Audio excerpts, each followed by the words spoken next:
好，各位来宾午安，欢迎大家回到下午的第二场议程。接下来这一程只有30分钟，那我们要聚焦在游戏中的主题性，也就是游戏到底想传达什么样的讯息跟情感。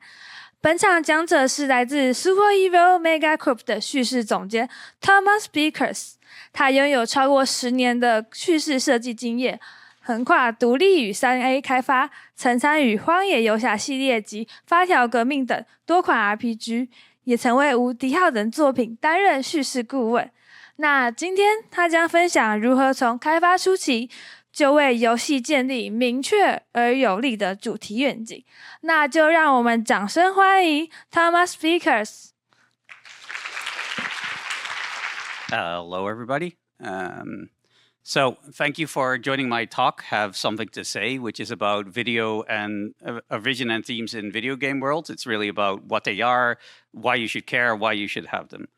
Now, I just got a lovely introduction, so I'll keep this one short. Again, I am Thomas Beekers. I'm a narrative designer by experience of about 10 plus years, mostly working on RPGs, games like Torment Tides of Numenera, Wasteland 2 and 3, and the upcoming Clockwork Revolution from Inexcel Entertainment.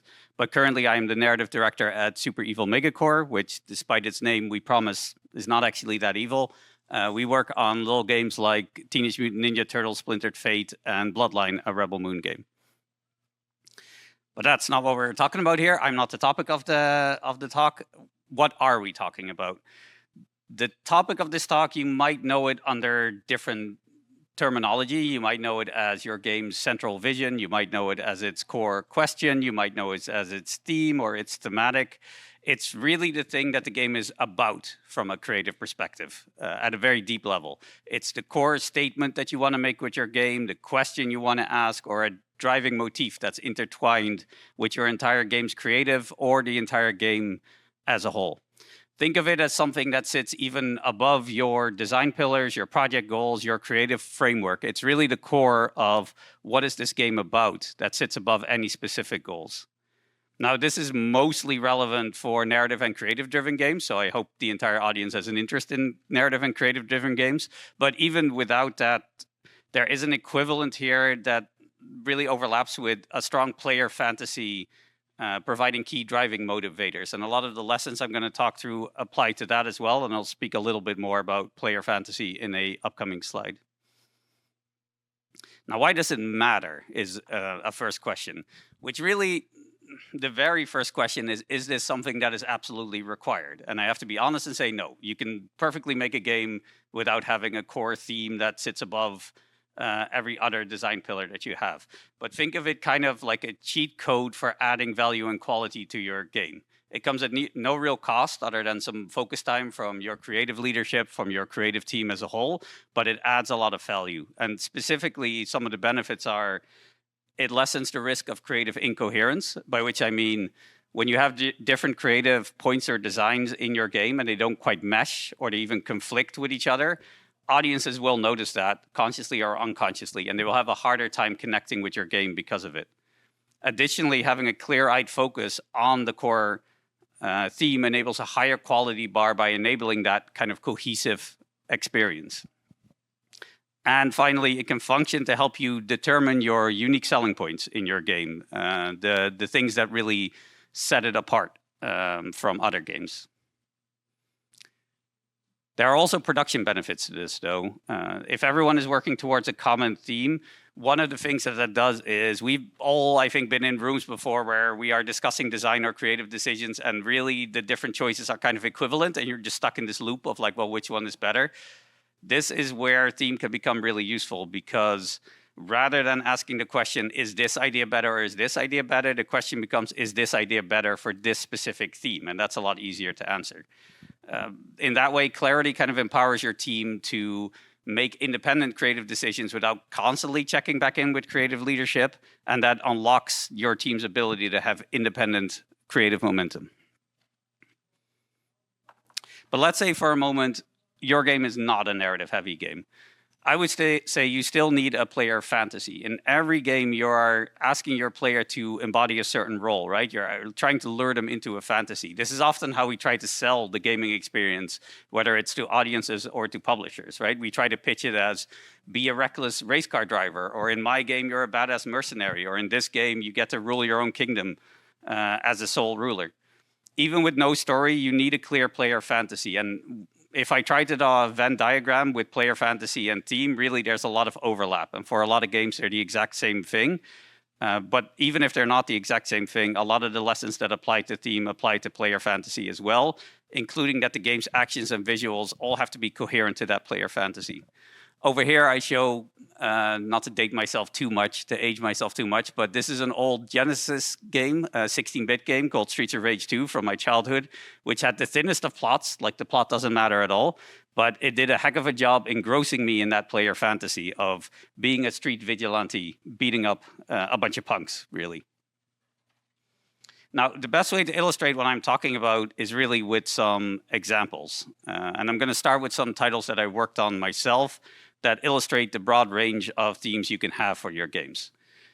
I'll start with Torment Tides of Numenera, which was a spiritual successor to an older RPG called Planescape Torment, where the theme was really posed as a question to the player, namely, what does one life matter? This is a very philosophical question, and it was directed to drive the player to think about the value of an individual's life in the face of godlike beings and grand events. It raised questions of mortality and immortality. It raises questions of legacy. And we set it in this far future science fantasy world because that was the perfect world for that theme. Wasteland 3, by comparison, really offered a choice to the player as its theme. In a world of chaos, do you choose the security of tyranny or do you choose the unsure promise of freedom? And in that game, we put the player in the middle of two conflicting sides, expressing these perspectives, and we left it to them to make what they deemed to be the right choice between them. Now, these examples are interesting to me because the first is a very philosophical and introspective question that could really only be expressed in that weird science fiction world we set it in, whereas the latter is a practical political question that fits any modern day political setting. But let's talk about some other games that I didn't work on. And I'm going to talk about a very obvious one now, obvious in the sense of a lot of game discourse of late has been about this game, and that's Clair Obscur. Now, Clair Obscur has a theme that is literally just in the script. The theme is best encapsulated by the two words, tomorrow comes. And this is both a promise and a threat. The promise of there will be a tomorrow, there's always the hope of tomorrow, but also the threat of the future is inevitable, and with it, endings and finality are inevitable. And this is kind of interspersed throughout the entire melancholy atmosphere and visuals of that game, interwoven throughout its world building and storytelling. It was reflected again in the main question that the game poses to the player, which is about, do you cling to yesterday or do you reach for tomorrow? Interestingly to me, as a kind of narrative designer, this theme was stated and restated directly to the player multiple times in different ways throughout the game. It phrases it as for those who come after. It phrases it as when one falls, we continue. But when you think about it, those are all just different ways to phrase that same theme of tomorrow comes. And I think Clair Obscur teaches us a lesson there because the concepts of Clair Obscur are quite esoteric. The story is not the simplest. The world is quite odd. But I think by having that clarity of theme and by stating it so clearly to the player, it helped the player connect to keep that focus in the center of the entire experience. And that, in my opinion, was a big part of why that game was such a success. Moving on to another example, though, one of my personal favorites, but perhaps a less obvious one, Like a Dragon Infinite Wealth, which I will use to show, one, that themes don't have to be that esoteric, but also that they can be interwoven throughout the entire game experience. Infinite Wealth has a few themes that it touches on. Friendship is a strong sub-theme, but at its core, the question that it asks is how do we deal with the outcomes of the choices that we have made in life? And rather than that being a very abstract concept, it is very directly centralized in the stories of the protagonist. Ichiban is searching to reconnect with his severed roots, whereas Kiryu is reluctantly reckoning with the many threads of his past. To me, Infinite Wealth really struck me as one of the strongest recent examples of using themes well, because it utilized it strongly beyond the limits of story and world. And this has many layers. One is kind of a meta layer to it, because it is, I think, the 8th Like a Dragon game. It's a long-standing series.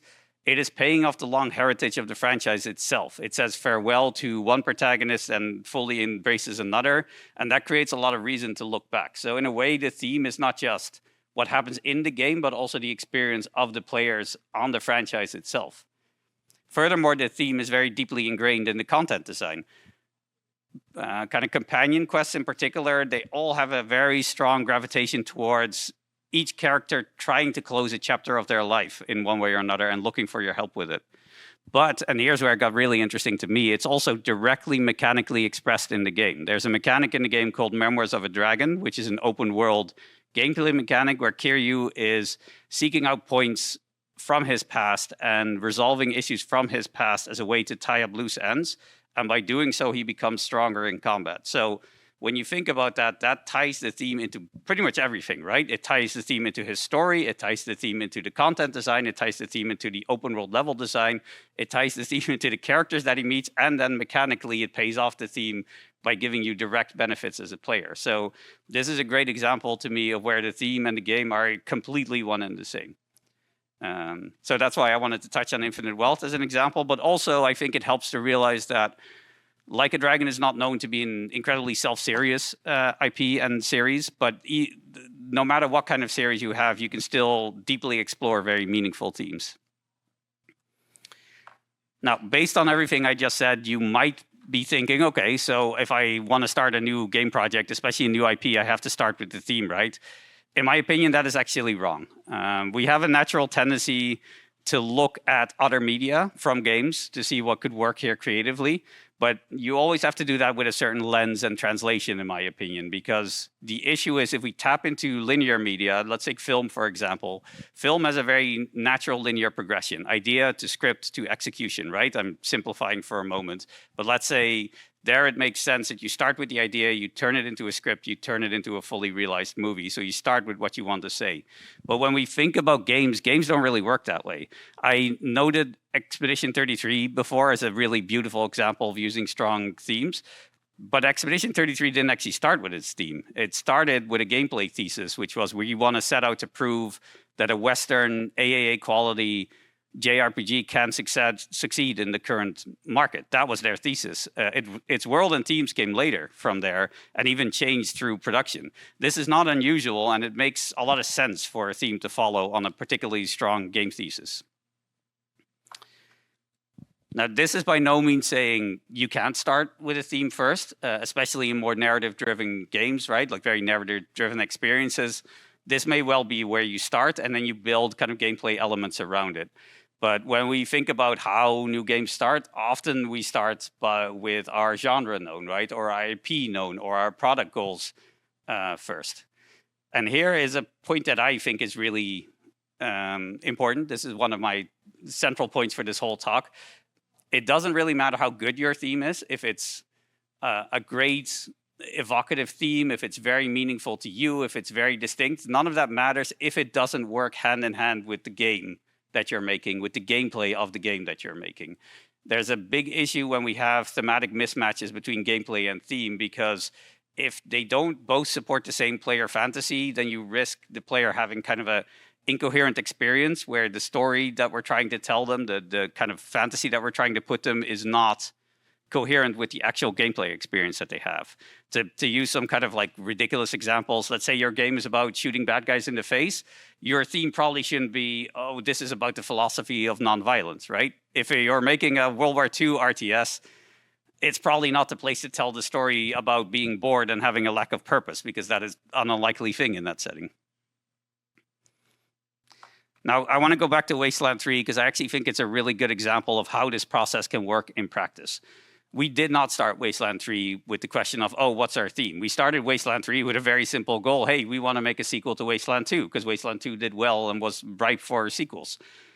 That means that there are certain things that become set, that certain design pillars that are set right from the start. So, for example, we knew this also has to be a choice and consequence heavy RPG because that's what players expect from us. This has to be in the post-apocalyptic future because it's Wasteland. But then think back to the theme that we ended up setting, the security of tyranny versus the unsure promise of freedom. There's a reason we ended up choosing that theme, and that's because it clicks really well with those design pillars. this theme inherently offers meaningful sets of choices, by which I mean they're interesting, conflicting choices where the two can feel somewhat equal, and thus they support that design pillar of choice and consequence well. And then the post-apocalyptic world gives us an exaggerated lens to view these political choices through, and thus allows us to really highlight it to the player. So let's get on to the question of what makes a good theme. And here's where I'm going to be a little bit annoying, to be honest, and say I don't have a great answer for you because it depends. I don't think there are good, strict, universal rules that apply to making a good theme, because I believe it's different for every genre, it's different for every studio, it's different for every individual creative lead. This is not the kind of process that really benefits from a lot of strict rules of what is the right thing to pick. I do think there are some rule of thumbs that you can use, though, to kind of test, are the themes that I'm thinking of good? And the first one I already touched on, but again, it's very important, so I want to repeat it. Make sure that it fits the game that you're making. But the next thing that is really important is make sure that it is resonant. And by that, I mean, it sparks ideas, it inspires people. They kind of, by default, can't help but think through the implications of this theme. Really, it's a very simple question. If this is not something you can get excited about, something that means something to you, why should I be excited? And I here means the player, right? Like, why should players be excited about your theme if you can't get excited about your theme, and by extension, your creative team? And this is where I do go back to film for a moment and other linear media, because they can be informative to show us the breadth of things that you can tap into. These were two recent films, quite different films, but I absolutely adored them both. And they both originated from ideas that you wouldn't necessarily think. The original spark of Sinners was the director had a desire to, he used to be told about this world by his uncle of the deep South America, and he had a desire to show this world to us as an audience. And K-pop Demon Hunters started purely motivated by a desire to highlight the beauty of Korean culture. We've seen a very large breadth of motivators like this. You might be inspired to try to evoke a singular feeling. You might take cues from your favorite work. You might want to conjure up a personal memory. It's interesting to me, though, the initial spark, I don't think it needs a lot of stress on the question of, is this original? Is this novel? Is this incredibly deep? Really, the good test for it is it meaningful? Like, does it mean something to you and your team? I think that needs to be inspected more than the question of uniqueness or novelty. Now, as shown in our examples, themes do range from philosophical to practical, and they're all valid. But to speak for a little bit, not about picking a specific theme, I do think there's a rule for themes that determines whether or not they're meaningful and useful, and that has to do with their specificity. There's a range between being overly specific and not specific enough where they aren't as useful to the team working on your game. So themes that are too specific, they tend to turn into plot. Like, once you start over-specifying your theme, you start describing your characters, the events, the specific emotions that you want your characters to experience. I think in most cases, again, except for extremely narrative-driven games, that works against us, because in most games, plot should not be what informs art or design or world decisions. You end up constraining your game, your team too much because you're over-specific about your theme. However, themes that aren't specific enough are actually more common, and I think more damaging in a way. I put the old Fast and Furious meme up here, the "It's About Family" meme, because I think that's a good example of a theme that is so vague that it is meaningless, both to the team working on the game as well as to your audience. You have to know with certainty, what are you trying to say about family? Not just it's about family, but what do you want to say specifically about family? And that's true for even Fast and the Furious, which is really not, the theme of Fast and the Furious is not family, it's how found family can have ties that are stronger than those of blood. But you can also be exploring how families can fracture and heal and then be defined by the wounds of their relationships. Or you can use family as a directed lens to explore other themes like self-sacrifice. Now, speaking of family, I think that is also a good spot to highlight that there is a seduction with themes to go for the very obvious and very familiar and very safe. So family often comes up when we explore themes because they feel immediately emotionally evocative. We immediately understand why the player emotionally connects with stories about family. And that is fine, and there's no reason not to go for stories with family. But if that's your only motivator is, oh, this feels safe, then it is unlikely that you have something unique to say about it, that it will help set you apart. You kind of have to have your own unique angle at this specific group of themes of family.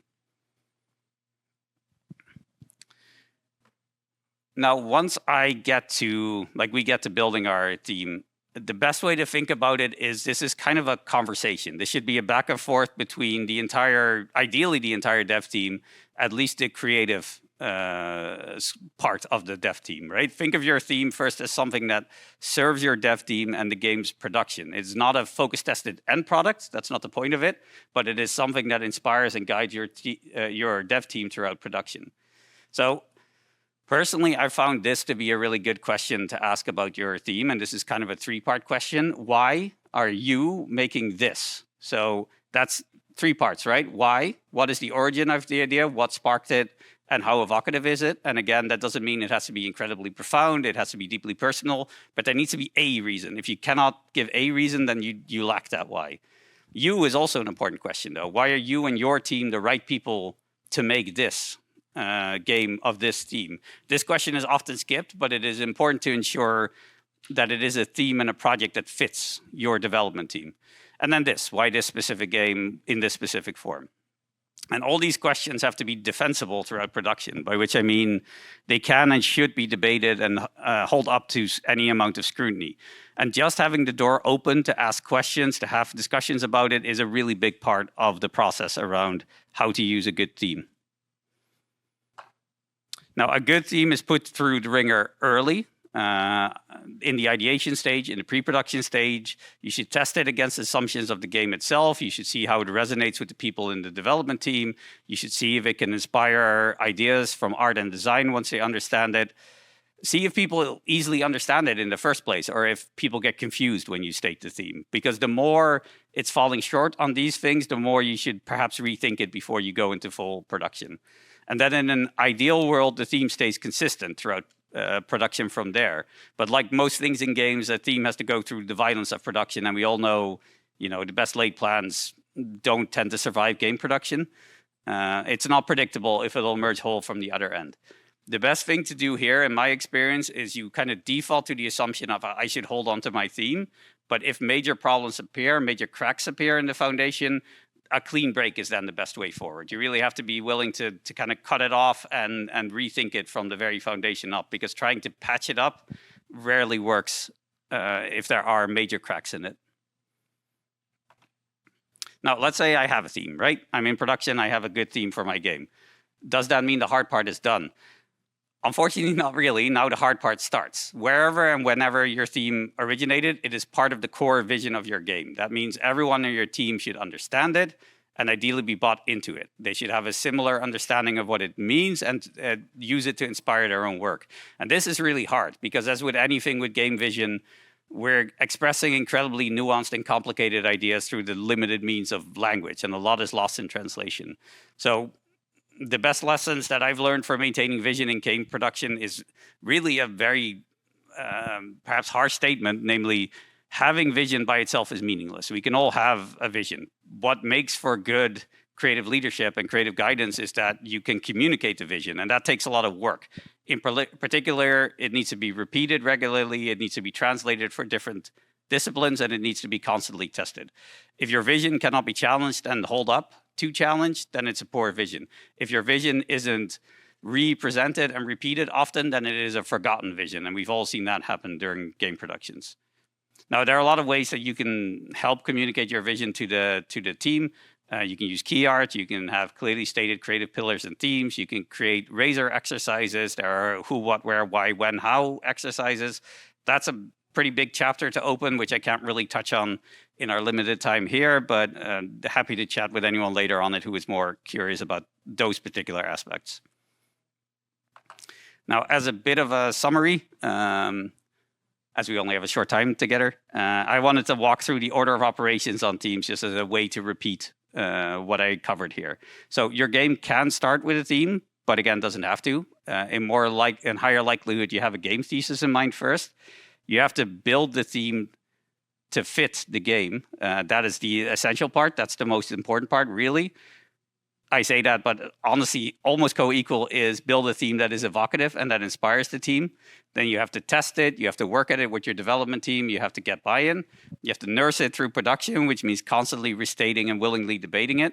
And then in production, that's where it becomes most relevant for the entire development team. It becomes kind of a litmus test for everyone, but especially for design and art, where they should always use this as one of the tests on whether or not their work is good. Like you test against thematic consistency to create that cohesive experience. So a good theme, from my experience, can inspire and inform anything as broadly as quest design to UI art to sound design to environment art.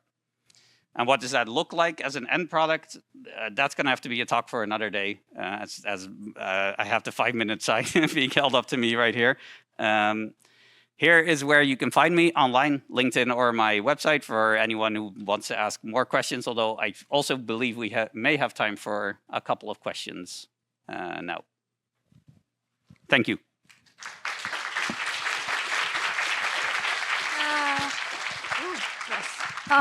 感谢讲者的分享。那现在现场有问题的，我们可能开放几个问题，5分钟之内，那可以到这个中间的麦克风区，然后对，或者是如果你们不方便的话，可以举手，我把麦克风递给你们。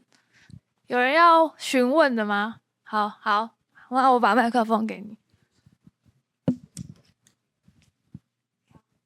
那就是如果用中文问的话，就麻烦要慢一点，才能比较好翻译。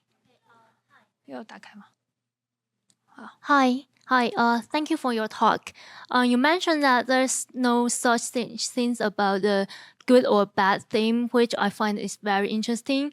However, I wonder if something might be easier or harder for the general public to accept, especially those that evoke like strong negative feeling.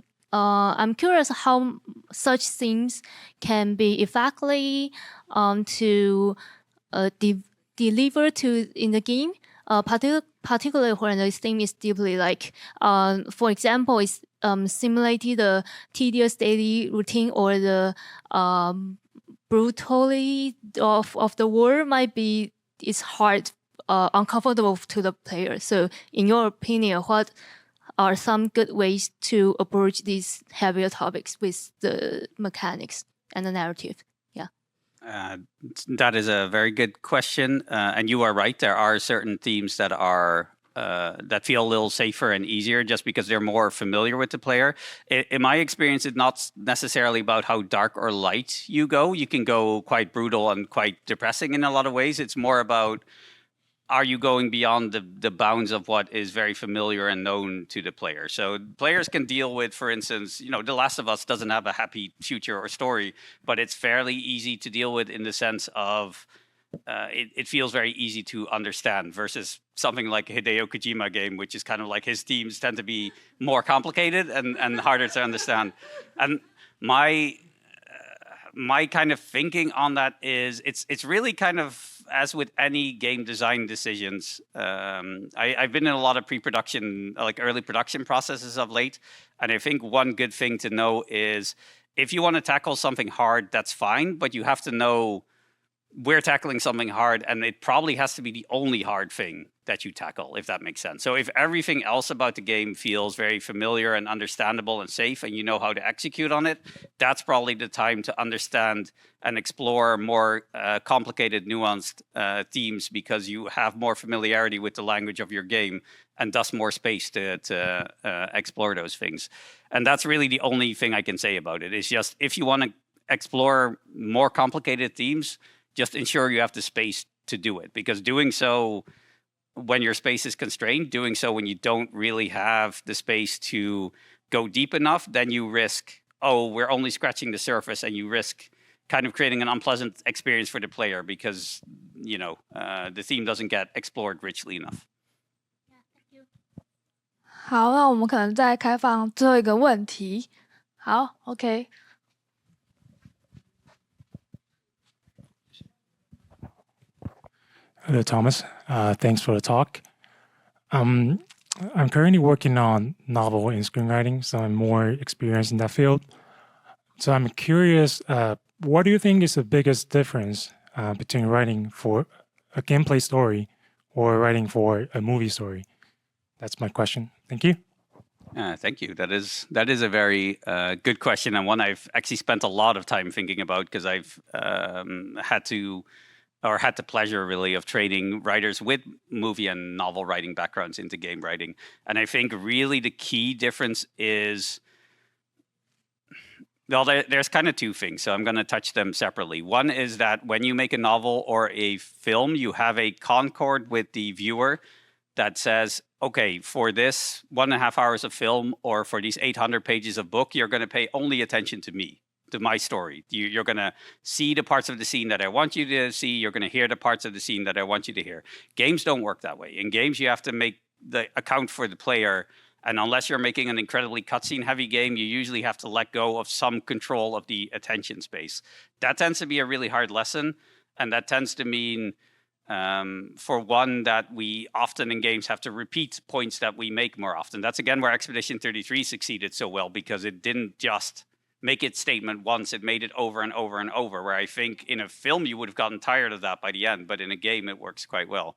And I think the other part is kind of interrelated, which is you have to realize that you're telling a story with your player and not at your player. And that is a difference from novel and screenwriting. Your viewer, your listener, your reader is not an active participant in most other media. Games is more like interactive theater in a way, or choose your own adventure books, in that you really are asking the player to give their input into the story experience. Even if they don't have choices in it, they still have a control over their character that is different from movies and books. 好，那不好意思，因为时间的关系，那我们再次掌声感谢我们的讲者 Thomas Beekers。OK，Thank you。